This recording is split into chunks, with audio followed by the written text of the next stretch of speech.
प्रस्तुत हैं बुंदेली समाचार। केंद्रीय गृह मंत्री अमित शाह ने कहा है कि मार्च 2026 लो देश से नक्सलवाद पूरी तरह से समाप्त हो जाए है और इनमें से सीआरपीएफ के जवान सबसे महत्वपूर्ण भूमिका निभाएं। श्री शाह ने आज मध्य प्रदेश के नीमच में सीआरपीएफ के 86वें स्थापना दिवस के अवसर पर आयोजित समारोह को संबोधित करते रहते ये बात कही।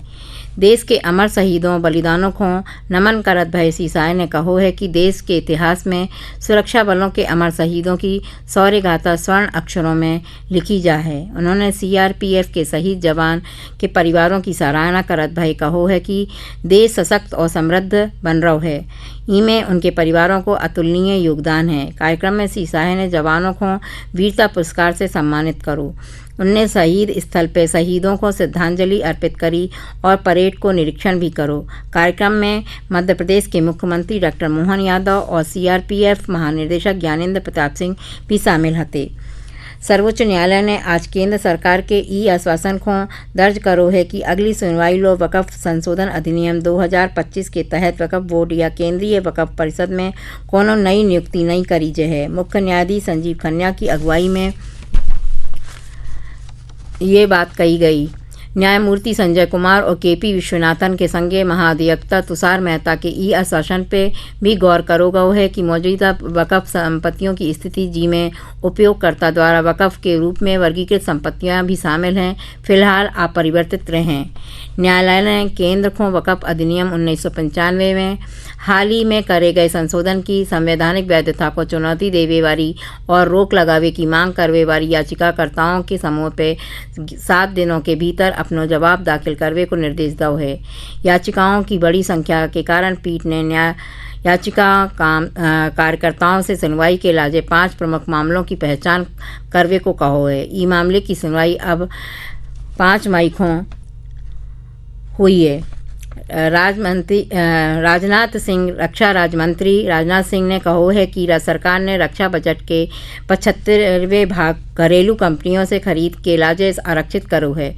नई दिल्ली में आज रक्षा सम्मेलन में श्री राजनाथ सिंह ने बताओ कि देश में रक्षा उत्पादन वर्ष 2014 में 40,000 करोड़ रुपए से बढ़ के वर्तमान में 1,27,000 करोड़ रुपए से अधिक हो गए है। उन्होंने कहा है कि सरकार ने वर्ष 2029 लो 3 लाख करोड़ रुपए के रक्षा उपकरण बनावे को लक्ष्य रखो है।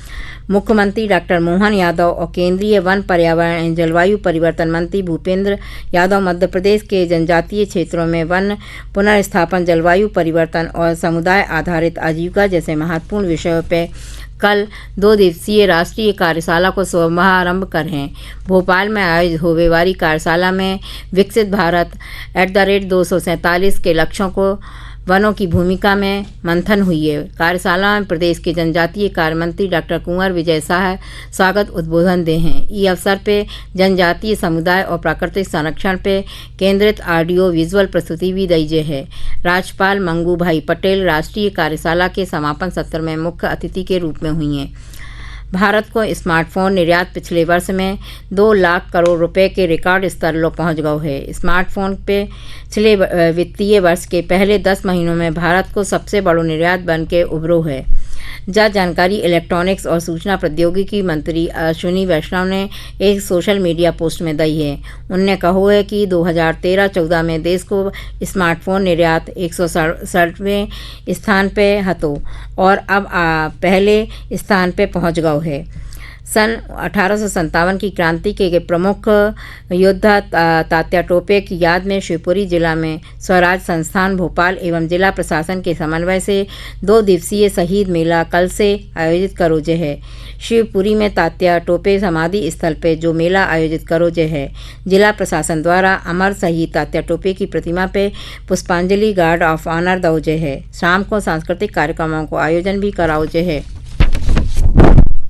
भोपाल समेत प्रदेश भर में भीषण गर्मी को सितम जारी है। ओला बारिश और आंधी को सितम कमज़ोर पड़ता ही प्रदेश में एक बेर फिर गर्मी को असर पड़वे लगो है। मालवा, निमाड़, इंदौर उज्जैन संभाग सबसे गर्म हैं। ग्वालियर चंबल संभाग में भी गर्म हवाओं ने लोगों की मुश्किलें बढ़ा दी हैं। प्रदेश में कल 9 शहरों में दिन को तापमान 40 डिग्री से पार पहुंच गया। रतलाम, नर्मदापुरम, खंडवा, शाजापुर, खरगोन, नरसिंहपुर, उज्जैन, धार और गुना शामिल हैं। इनमें सबसे गर्म रतलाम रहो, जी को तापमान 42.4 डिग्री दर्ज करो गो। आज के बुंदेली समाचार इतना ही संपन्न होते हैं।